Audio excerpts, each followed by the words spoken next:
What's up, everybody? Welcome back to another episode of Third and Longhorn. And I feel like every week I'm like, hey, we got a special guest, etc. You know, do a lot of research for the intro. I didn't really bother to do research for the intro on this one because we already know who it is. Ladies and gentlemen, Coach Steve Sarkisian. Coach, thanks for being here. Big dog. Yeah. So, Coach, we always start these off the same way with the same question. How did you get to Texas? Can you kind of take us through your story? Oh, my gosh. How long does this show? As long as you need. You go. You know, I think a lot of people know the backstory of my story, but there's a couple cool parts of the story, you know, and some may know it and some may not. But, you know, in 2005, I'm the offensive coordinator at USC, and we're in the national championship game in the Rose Bowl against Texas. And I'm the knucklehead who called the 4th and 2 play to Lendell White. that Huff makes the play, right? And Reggie's on the sidelines next to me, and so I've heard all that. But ironically, in that game, I remember moments. I remember pregame warm-up. I remember early on in the game trying to throw a wheel route to Reggie. I remember thinking, they look like we look. Mm-hmm. And we were a really good team. And we had won 30-something games in a row. And there was a lot of NFL players and you know, Leinart and all those guys and Dwayne Jarrett. And I was like, these guys look like we look, you know. And I remember admiring from across the field just the level of talent, the line of scrimmage, what it looked like, the speed on the perimeter, the length. Obviously, VY that night was Superman, and just all that game was. And then you go throughout your career and you navigate your way, and there's highs and there's lows. You're never a real coach until you get fired. I got fired. Like all the stuff happens, right? Is that a thing? Oh yeah, for sure. You're not really coaching. You're just like acting like one. Now you get fired. Now you're a real coach. And so, but what's crazy about the story? Fast forward all the way to 2020. I'm in Alabama. It's the COVID year, and we all remember that COVID football season was kind of weird. It's not coaches, you know, there's not many fans in the stands and 6 feet and all this stuff going on. But prior to that season, I had open heart surgery. Mm-hmm. And so in July of 2020, I had an aneurysm, and I had to have open heart surgery. So I'm really like, it's COVID. I just had open heart surgery. We have a pretty good team at Alabama, and it was an all SEC schedule, and we were kind of going through the gauntlet of playing everybody. And we win the SEC championship, and we're getting ready to play in the semifinals against Notre Dame in the Rose Bowl in Dallas. Right? If you think about that, everything I just said right there. And I get this call about the job here at the University of Texas, and it's CDC, and he wants to get on a Zoom, and it's myself and Kevin Eltife and President Hartzell, and I'm on a Zoom. And so we're going through the whole thing, and I get off the first Zoom, and I remember talking to my wife. I'm like, she's like, well, Texas, you know, you've turned down some other jobs. Like, honey, that's the job. Like, that's the job.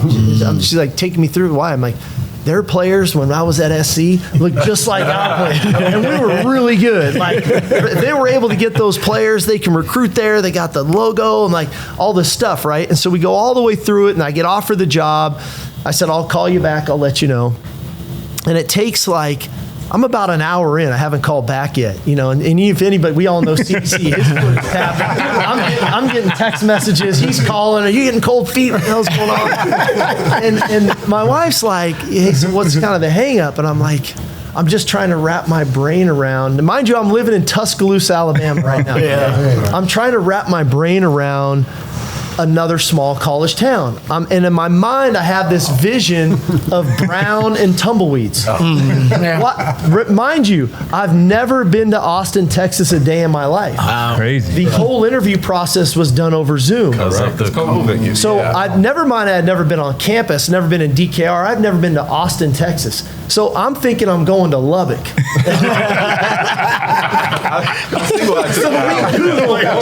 She Googles it. We're looking at, I'm like, oh, hell, I call CDC. I'm seeing like cars and traffic and like buildings. Cars. Like, I thought it was horse and buggy. I had no idea. So boom, that was it. And so I take the job.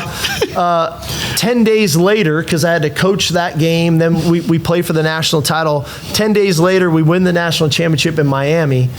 I get up, I'm on about an hour, 2 hours of sleep. I land in Austin at Millionaire, and I walk off the plane. That was my first time in Austin, Texas. Wow. So it was a little unique, like how I ended up getting here, and that was my first time. And then that was it ever since, man. Here we go. Who would have thought Austin, Texas traffic would be good for something? You gotta remember, dude, I'm from LA and spending a couple years in Tuscaloosa, Alabama. You want to see a building that's taller than 3 stories. Okay? You want to see a building taller than 3 stories, and like you want to like get on an on-ramp to get onto the freeway, not just merge over. Right? You know what I mean? Stop sign. Yeah. Swapping that out for stoplight. Like you're on the highway, and then you got to go through the town and stop. And every one of those towns, we've all driven on those roads. Like that's the police hangout. They're just speed traps, baby. Lord. Absolutely. Sark, your tenure has been incredible throughout the course of your coaching career, whether it was as an assistant or as a head coach. But your ability to transform this program has been unprecedented. And you've taken this team to heights that we hadn't seen before, back-to-back semifinal appearances in the college football playoffs. How were you able to do that? What influence did business leaders or former coaches, or what philosophy do you lean on in order to get you to the point where you've got this program turned around where it is today? Yeah, so pretty cool. And you guys know, but like I worked for Pete Carroll for 7 years. In there, I took a hiatus to the Oakland Raiders and came back. So I was 3, then 4 years, but 7 years with him, and I probably value my time with him in those 7 years more today than I did in the moment, if that makes sense. And I'm gonna come back to that in a minute. And then I ended up spending 3 years with Nick Saban. 1 year gone for 2 in Atlanta, and then back for 2 more. In the middle of that, I was a head coach for 8 years, right, at Washington and USC. And I never knew if I'd be a head coach again. I wasn't worried about it, but as I started to get closer at Alabama, thinking this is a reality, I started to kind of take a step back and look at my time with Pete Carroll. And you got to remember, when he became the head coach at USC, he had been fired by the New York Jets after 1 year. He had been fired by the New England Patriots after, I think, like 2 or 3 years. He couldn't get a job. He's out of football for a year. He's about the 7th or 8th pick at USC to be the head coach at USC. And in his first year, we go 6-6. People don't remember. And then we go to 7 straight BCS bowl games. And then I started to study Nick Saban and his journey. He was a 500 coach at Michigan State. Had 1 good year, gets the LSU job, and is they kind of backdoor into a national title, and then he leaves, he goes to the Dolphins. He's a 500 coach at Miami, and then he gets the Alabama job, and he's 6-7 his first year at Alabama, and then goes on that unprecedented 18-year run. And so fast forward to my time here. We're in our first spring. And I remember talking to Coach Carroll, and I said, God, I'm just a little frustrated. And he's like, what's the deal? I said, all the stuff I'm trying to put in, we can't run it right. Like, it's frustrating. But all the stuff I do that they did before with the previous staff, they execute it really good. I'm trying to figure out, do I need to change philosophically, like what to do? And he said, no. Coach Carroll, you got to know, he's a little bit of a smart ass. You've heard him enough. No. Just do what they did before, and then just get the same record that they had. I said, what are you talking about? You got to do what you believe in, and sooner or later, it'll start to happen. And so in that moment, I thought about Pete Carroll. The height of his career was after he was in his 50s. His time at USC, his time with the Seahawks. He's 73 or 74 years old. He's a head coach for the Raiders. So you think about the last 23, 24 years of his career. Coach Saban, you look at the 18 years at Alabama, okay? He's 72, 73 years old, so that he was in his 50s. I was taking this job late 40s. I'm 51 now.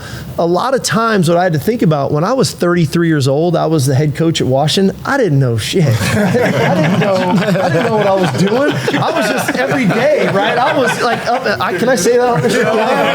Whatever you want. I was up and down. One day was this, one day was that. I didn't even know what consistency was because I didn't know who I was. And I think one thing that I've figured out in my time here is is that I've kind of figured out what I believe in and what's important to me. And there's a level of consistency in my approach with our players that I think gives our staff, our players, a sense of calm, knowing who I am every day, than what's expected of them every day. Yeah. And I think that we've stayed true to that. 5-7 was really hard. Anybody who will tell you that it wasn't around here, that was a really difficult season. You got to remember, in those 7 losses, in that losing streak, we were in the lead in 6 of those games in the second half and couldn't find a way to win. And so I'm going to go on forever here, guys, so just bear with me. We'll ever get to anybody else's questions. But that was hard. And so when we went back and looked at the season, I was like, okay, what's important to me?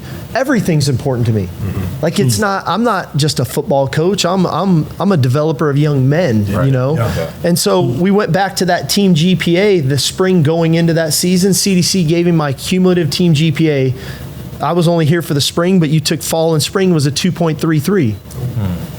That's not very good. Granted, UT, phenomenal place, top 5 public school, but we go 5-7 that year. We had 0 players drafted. And I remember going to the staff saying, we have a culture problem.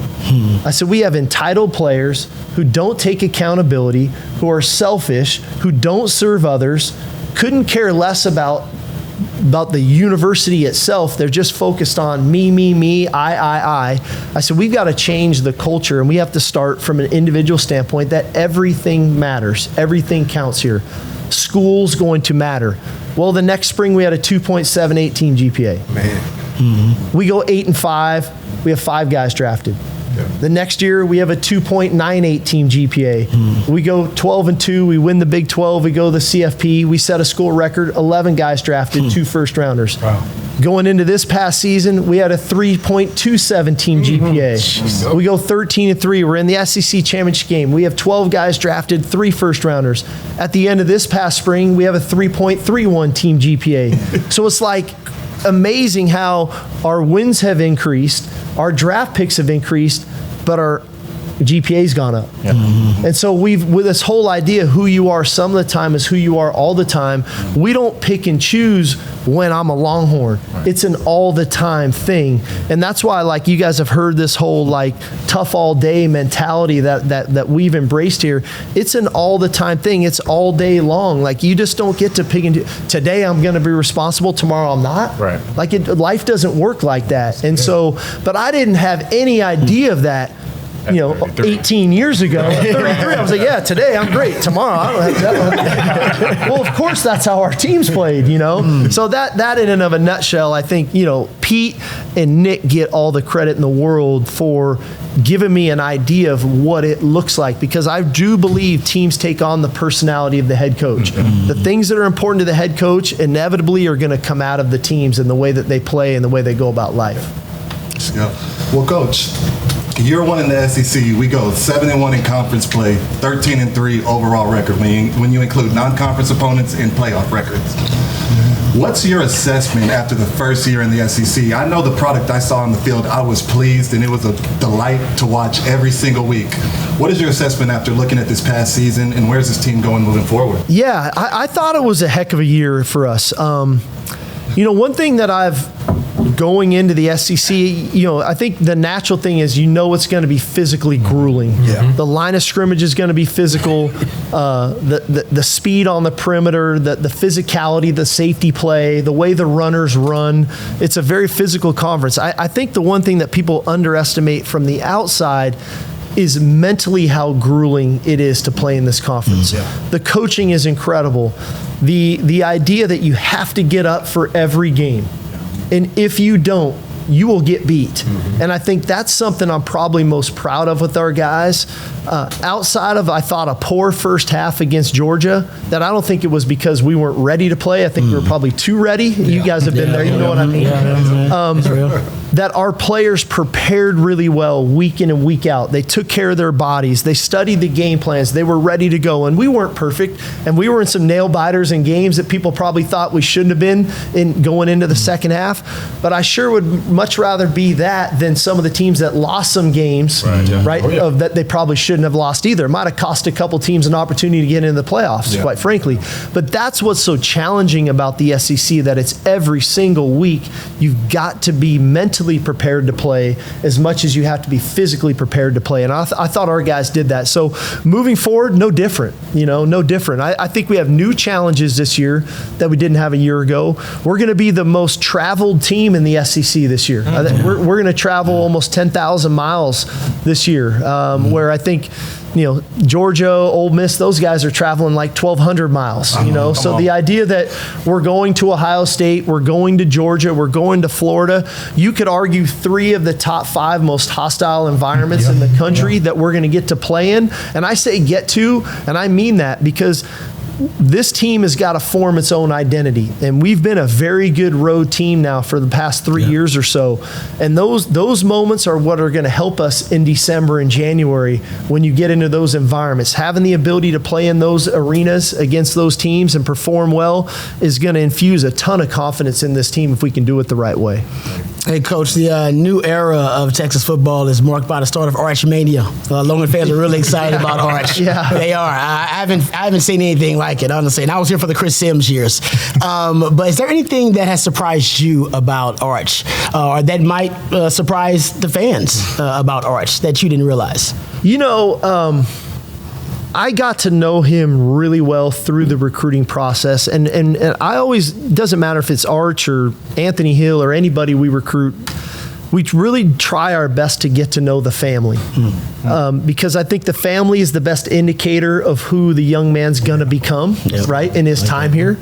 And if you ever been around Arch's mom, his dad, his brother, his sister, they're awesome people, like down-to-earth, great people. And I thought that gave us a real indicator of, man, this kid's just a normal, down-to-earth kid. I thought what was also really interesting in the recruiting process, nowhere in that time did I get a call from Peyton. Did I get a call from Eli? It wasn't about the uncles. It was always about their family. And his grandpa, Archie, is obviously, a huge influence on his life. So to me, when he got here, it was never about the name on the back of his jersey. It was always just being about a good guy, being a great teammate, serving his teammates, working his tail off. It was never about, can I be better than my uncles? It's always just, can I be the best player I can be for my teammates? And really, that's who he is. He's a fun-loving, easygoing guy. I think everybody's giving him, joking with him now. He got some street cred. He was in East St. Louis. And what was funny, comfortable too. So I was telling him about the home visit I did at Ryan Wingo's house, and Ryan's got an awesome family. The families tell us a lot. But I'm telling you, we went into this home visit. The whole neighborhood was in Wingo's house, and it wasn't the summertime. Now we're in the winter in East St. Louis, so everybody's in this house, man, and everybody's eating, and Ronnie, his dad's cooking, and we had a blast. I said, "You're going to Wingo's?" I said, "Get ready. The whole neighborhood is coming out." Man. And so he texted me. He's there. He's like, "You weren't kidding, man. His family runs deep." But I think that just is a little bit of a snapshot indicator. This guy, he's just a normal guy. He's a good teammate that his teammates love. Man, that's amazing, Coach. You talked about us being a good road team over the last couple of years. That's going to be tested again. Sure. As of today, we're about 73 days out. We got a clash coming up in Columbus. Yeah. How do you get the staff focused, the players focused, knowing that that's a little bit of ways out? Yeah. But it's nearer than you think. Yeah, it's like this. It's such a fine line, right? There's a double-edged sword of this thing. One, you want to talk about in summer and in training camp, building the foundation, getting back to the fundamentals, right? The techniques, building your install, getting yourself prepared for the long grind of the season, all those things. But in the same token, man, there's nothing better for Coach Becton than to throw that Ohio State jab, right? In the middle of, at the 4 o'clock run this afternoon when they're in the sand pit up on Denius. Like, Ohio State's working out right now, too. Like, as players, there was nothing better. Right? So I always welcome these early season non-conference games like that. And we've been fortunate. You inherit a schedule when you get here because these things are built out so far. But the fact that we went to Michigan last year, the fact that we went to Alabama the year before that, think about where we've been now. Yeah. This is going to be 3 straight years. Yeah. Alabama, Michigan, Ohio State on the road. Yeah. If you don't think that hasn't helped our team in November, in December, in January, like that is huge. But also in training camp, right? It's like right in those dog days of training camp, you're like, dude, I'm so tired of going against the same plays. I know, DJ knows, I know every line call, so they're going to it's a run to the right. You know what I mean? Like, the quarterbacks are like, all right, it's cover 2. They're disguising it. Like at some point you need new. Yeah. And so right about that time, those dog days of camp, we'll pivot and we'll start getting ready for Ohio State. And it's going to be a heck of a challenge. They're a great team. They've got a lot of great players coming back. They'll have a ton of confidence. It's a tough place to play. But we'll be ready and we'll be motivated. And like I said, I think in this day and age of the 12-team playoff, I surely hope the committee doesn't punish either of the teams that play in that game for playing that game, right? Because there's a lot of teams that avoid these games. And we're playing in the game. It should be a heck of a game. But I do think it can help springboard us for some bigger matchups that we have coming down the road. Absolutely. Coach, you are widely regarded one of the brightest minds of offensive minds in football, pro or college. Who has influenced you the most when you talk about over your years, when you talk about your philosophy? And I got to tell you, I only watch the Longhorns and I watch the Chiefs, so I watch for obvious reasons. But I know I watch some really good offenses, and y'all put defenses in some vulnerable situations. I catch myself trying to coach from the couch and say, man, maybe the defense can do this, and I'm botching up plays and playing plays. And as you know, as defense, you can't play plays. You got to have some rules. And you're a rule breaker for defenses. Who has shaped your philosophy going down the stretch? Your offensive. I think one from an offensive perspective, I always try to study those guys who have been so good over the years. Right? Clearly, Andy Reid. He's a great friend of mine. We got some ties that go way back to BYU back in the day. And so I've always admired, the creativity that he's had, but yet at the end of the day, there's a foundation to what they do. And a lot of that then goes back to their time at Green Bay, when he was at Green Bay and Gruden was there. All those guys were there, and those group of coaches were tremendous when Holmgren was the head coach, and that tree of coaches and what they've done. So I've always kind of followed that tree. I've definitely paid close attention to Mike Shanahan and what he's done from a run game and all the play action pass stuff, and then have grown, and Kyle and I have a great relationship now. And that whole tree of Sean McVay, Matt LaFleur, Mike McDaniel are a lot of guys that I kind of share ideas with, and I'll go visit in the off season. And so if you looked at those two just kind of family trees, that's kind of where I've kind of gravitated towards. And that doesn't mean that there aren't a lot of other good offenses. You can't do everything, right? And then you make friends in the industry, and you grow, and you share ideas and things. But honestly, where all the credit goes, the credit goes to Pete Carroll and Nick Saban. Because they taught me defensive football. And by knowing defensive football, you have to, by knowing defensive football, like, we just don't run plays. We're running plays to beat very specific things, and we're running plays to know where you're vulnerable and know who's taxed. And a lot of times, the average fan might say, "Why did they run that? That play is never going to work." We were not really running that play for that play to work. We're running that play for the next play to work that I'm going to run in the third quarter, right? And so there's a lot of setup involved, and it's a lot of you want to keep giving that. I always say the best defenses are the best trained dogs, right? Because they're so rule based. But the elite defenses are the ones that know their rules, know their assignments, they're so obedient, but yet when you let them off the leash, they're still going to run. Right? And those are the ones that are hardest because they have that mentality to go off script when they need to, and the playmakers go make their plays when they need to. But man, if you know defense really well, and then you can call it accordingly to try to do that, and then your players understand the why you're calling it, like that's why I give Coach Carroll and Coach Saban so much credit, and really I give Monte Kiffin a lot of credit, because Lane Kiffin and I were together in our early years, and so there were a lot of nights at USC and Heritage Hall.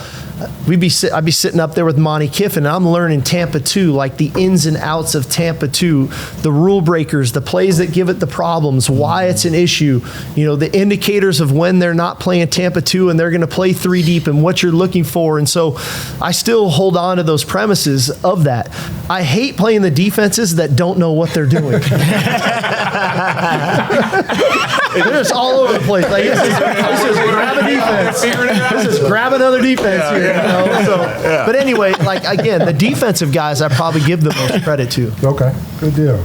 Coach, we talked a little bit about obviously the Ohio State game coming up, but I think it marks such a special moment too. Obviously, College GameDay is going to be there. It's Coach Corso's last game, and I saw the cool interview you did.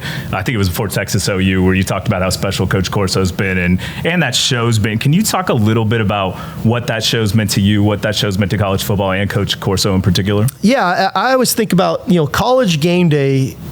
The inception of it really was when I was in college. And I joke with Kirk Herbstreit about this all the time. We were playing Rice, and I was at BYU, and they do the game day picks. Like they were doing that way back then. This is 1996. And they picked Rice to beat us. And we beat them like 49-0 or something, right? And so I go to the College Football Award show at the end of the year that they used to have in Orlando, I think is where it was or something. And I said, dude, how could you have picked Rice? Like that was on my mind still. And so you think about as a player and then getting into coaching, the impact that they've had on our game and some of the great stories that they get to tell, highlighting some of the programs that maybe didn't have the exposure that a lot of maybe some of the major programs had.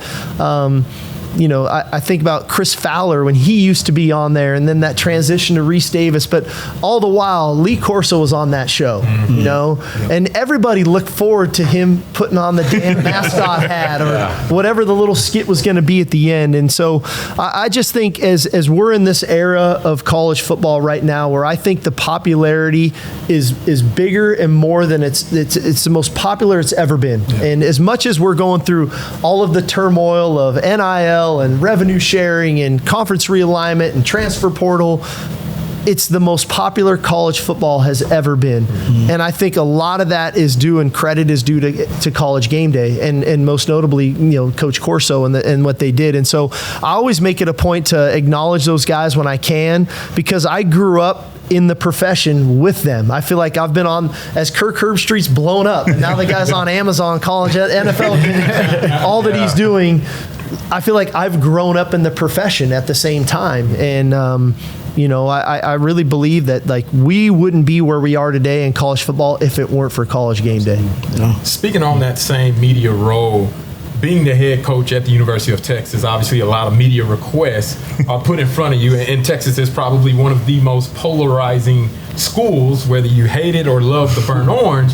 The eyes of Texas are always upon you. How do you manage and navigate having to do interviews, having to talk to people sometimes you maybe don't want to talk to, and doing it so well as a polished speaker? Well, that beauty's in the beholder. I don't know if I'm doing it so well, but first of all, John Bianco does an amazing job, and he and his team kind of protecting me so that I'm not getting inundated with so much, and that we've got a schedule of times of when I'm available and when I'm not. And then, week in and week out, it's like, here's the list of requests. What are we going to do? And some of the requests, these are the biggest names I might not do. And it might be a smaller name, but I owe that guy from 20 years ago, and I'm going to jump on his show or vice versa. And so you only have so much time in the day. Right. But I don't pick and choose depending on the interview that it is of my demeanor and how I'm going to be. You know, it's just, if it's an interview, and I get to talk Longhorn football. How amazing is that? You know, I mean, like, I never take this job for granted. You know, I mind you, like in 2016, I didn't have a job. I couldn't get an interview. Never mind have a job, never mind be a head coach, be the head coach of the University of Texas. Are you kidding me? So like, I never take this job for granted. And the opportunity that I have to promote our program, promote this great university, promote the city of Austin and all that we're doing, our players, you guys, I just don't take that lightly. And so when it is an interview, it's that interview and it's that moment, you know, and it is what it is, and you put forth the best effort that you can. Yeah, Coach, when we talk about a roster construct, you've mentioned that you try to recruit big physical bodies up front. You try to get speed on the outside and on the edges while also getting depth across the board. But something that's forgotten about is that you always have dynamic leaders on your teams. I'm talking about last year, you got guys Jade Barron, Barrett Sorrells, Jake Majors. Before that, you got Jordan Whittingtons, Jonathan Brooks, stuff like that. Going all the way back, Roshan Johnson, Demo, stuff like that. Who are you looking this year to step into that leadership role for you? Yeah, I mean, the one that jumps off, you know, you just rattle off some awesome names, by the way, and I owe so much to those guys. I mean, Roshan Johnson, like, helped change this place, you know, and he probably doesn't get enough credit for that because he was a backup to Bijan, you know, but anyway, the first guy that jumps out is Michael Taaffe. You know, he's got an incredible story. I mean, the guy comes here as a walk-on. All he did was earn his stripes, finds his way onto the field as a part-time, you know, special teamer, then a part-timer on defense. Then he finally earns a starting job. He's an All-American, and then decides to come back and be a leader on this team because he said, I came here to win a national championship. Like, who's a better spokesman? When you just start right there, and then it kind of spreads from there too. I do think inevitably Arch will be a great spokesman for us because why did he choose to come here and the leadership that he provides? Cedric Baxter's phenomenal.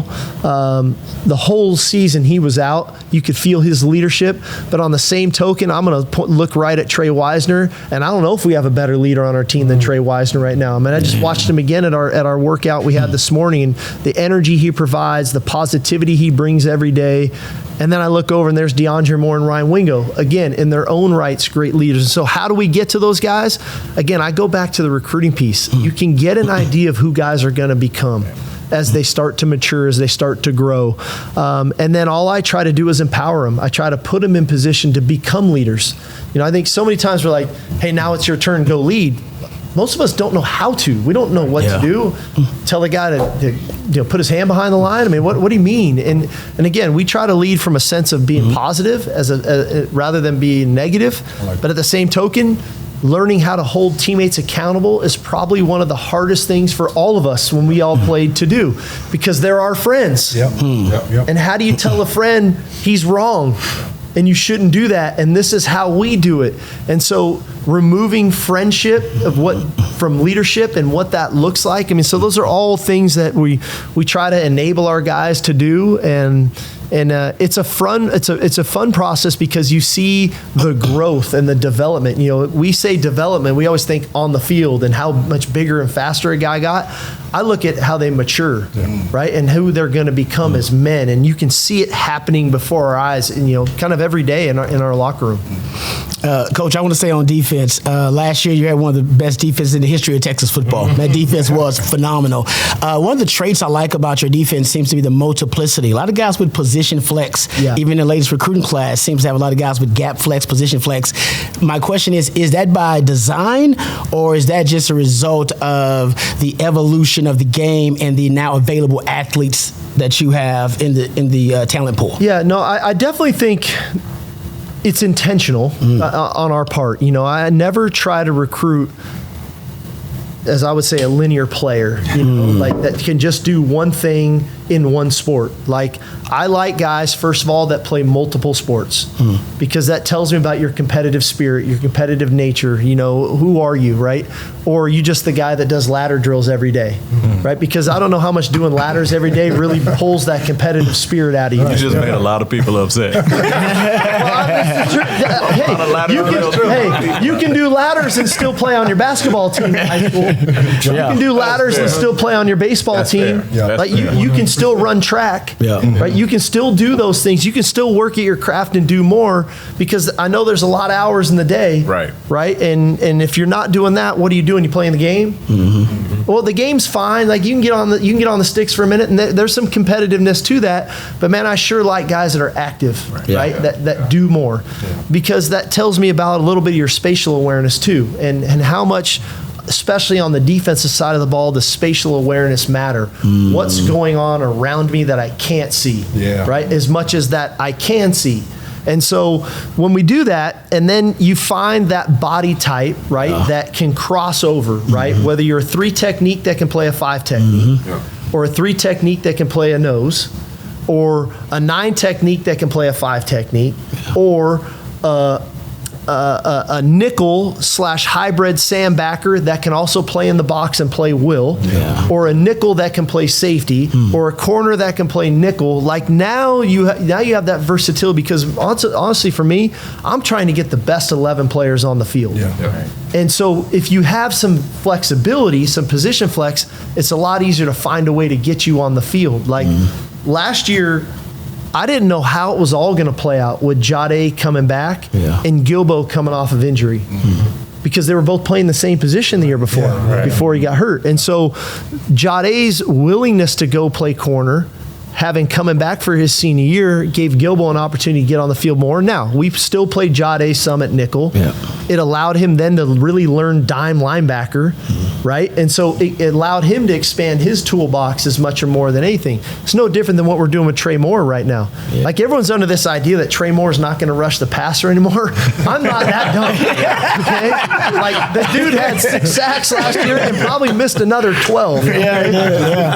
So he's going to rush the passer. I'm just trying to expand his toolbox for the next level, knowing his ability to play off the ball backer he's going to need to do that. So if he can start to do both those things, now I'm starting to get position flexibility. No different than at some point Colin's going to need to do some of those things in his career, right? So Brad Spence is another guy in that role. These guys can do multiple things, and I'm just adding up, and then you take Anthony Hill at backer and let him rush the passer. If I add up those 4 guys, just last year alone, you're looking at 30 sacks. Almost like 20-something sacks just with those 4 guys alone. So now, where are they lining up? So now if I'm an opponent, where's Colin Simmons? Where's Anthony Hill? Where's Trey Moore? Where's Brad Spence?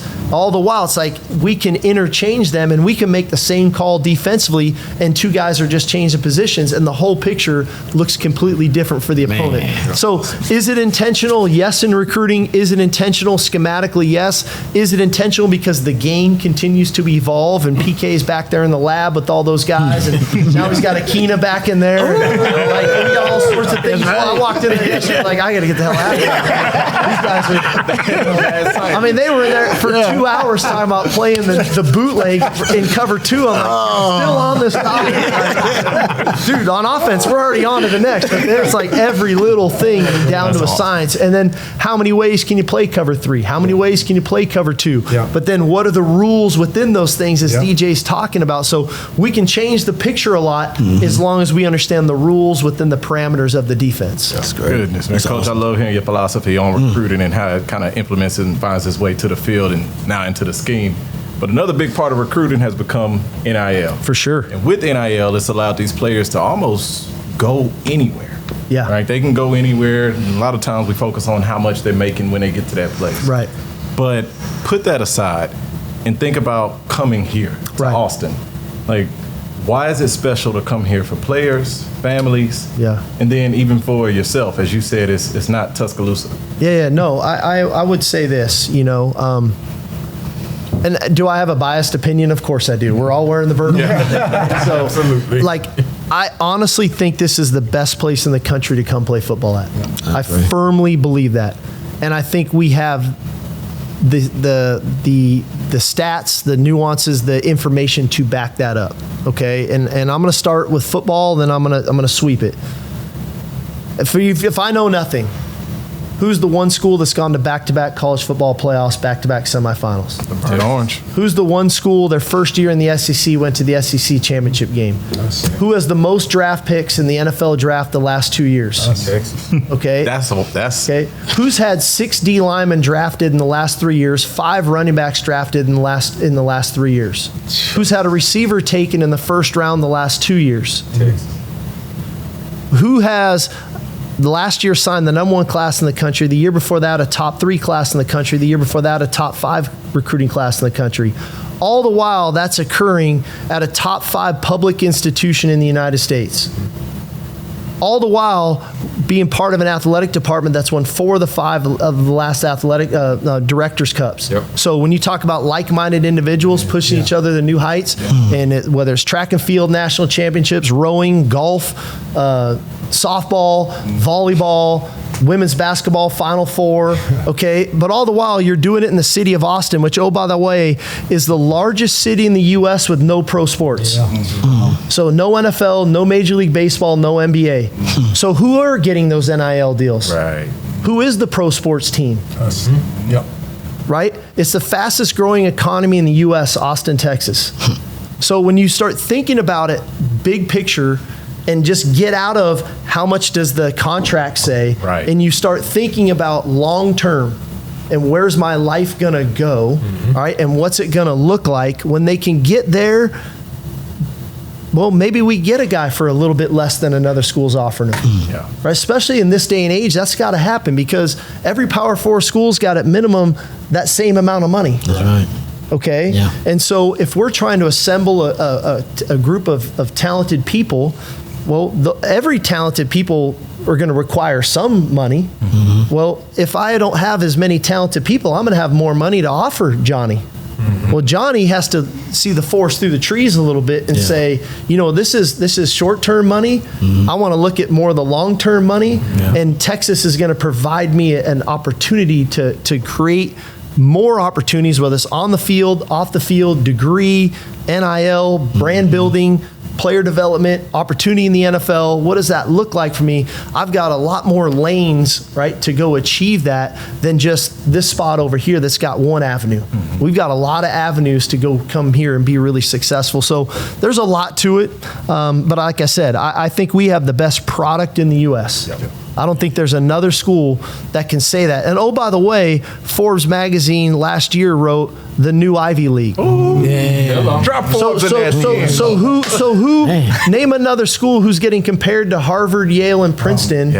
But on the flip side is getting compared to Georgia, Ohio State, and Alabama on the football field. Yeah. Coach, we're just gonna clip that and use that. That's the sales pitch. I need Colton to put some church music. I need Colton to drop the mic. Amen. What are we talking about? I'm about to move here all over again. That's the best answer I've ever heard to that question. And I've been in the city forever. So. Right. I was just gonna say, just piggybacking off Coach's point, like we're kind of an example of that. We all came up through the program. We're getting an opportunity now we're a brand. Like coming to Texas, you have to think about your brand past your playing days, and that's what we all did. Put together this media conglomerate, and now Coach is supporting that thing. How many schools give their players the opportunities to come back and do something like this, like the University of Texas is doing? So Amen, bro. It's just something to keep in mind as a recruit. Amen. Right, and I would guess like all different positions, right? Yep. Right? Yep. Where are you from? Houston. H-Town. Waco. Pflugerville. Pflugerville. I thought John A was the only guy that came out of Pflugerville. I had no idea. It's Don't growing. clip that. Don't clip that. It's growing. You slid in Pflugerville. We're on the rise too. But It is on the rise. yeah. It's on the rise. But anyhow, like you just think about all of your paths were different. Yeah. All of your careers were different on the grass, but here you are all back in Austin and flourishing. And so I just think this place is incredible, man. Like, I just don't think there's a lot of other places where the ex-great players are all moving back to that town to live there. To live there. Yeah. Well, we have that place out there, where there's so much opportunity going on right now in Austin that I just think it's so good for everybody. Coach, my last question right here. I'm a big quote and sayings guy. Obviously, you are too. You even, before this show, I told them what quote I was going to bring up, and you brought it up. Who you are some of the time is who you are all the time. I love that.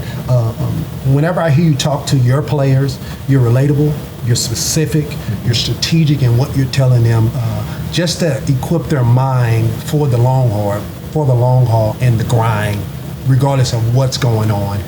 Can you elaborate a little bit more on that saying, who you are some of the time is who you are all the time? Yeah, I never want our guys to pick and choose.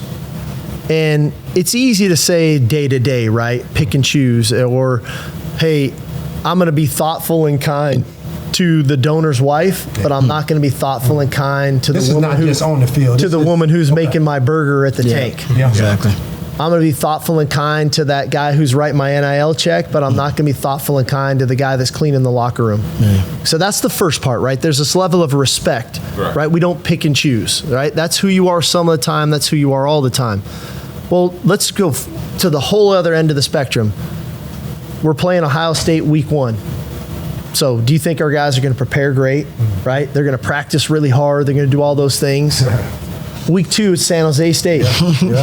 Are we going to now pick and choose? Are we going to prepare different that game? That's what I'm talking about. Like, there is no picking and choosing. Like, who you are some of the time, when you set the standard and I learn this is what you're capable of, now that's what I hold you to. And when you don't reach that standard, I'm going to let you know that I know you're better than that, and here's why. I have living examples of it. So that's my expectation of how you're going to carry yourself, whether it's off the field or on the field, of who you are. And that's who you are all of the time. Because if you're a sometime guy off the field, if you're a sometime guy in life, you will be a sometime guy on the field. And sometime guys don't play for me because I can't trust you. Damn, that's good. I want to be able to trust you. You know what I mean? And I think you know that, DJ. You've been around enough to know. And that's what we're trying to instill in these guys, of what does it truly mean to be a Longhorn? You know, every single day and all that you do, because not only they represent themselves, they represent their teammates, they represent us, they represent you, they represent the 590,000 living alumni, they represent those 100,000 people in the stands every Saturday, they represent the average 9 million viewers on TV for our games when we're on TV every weekend, on average, which is, it's got to be the most in the country. You ask Bianco, but it's got to be up there. I mean, it's pretty incredible, like, what they represent. Do I expect them to be perfect? No.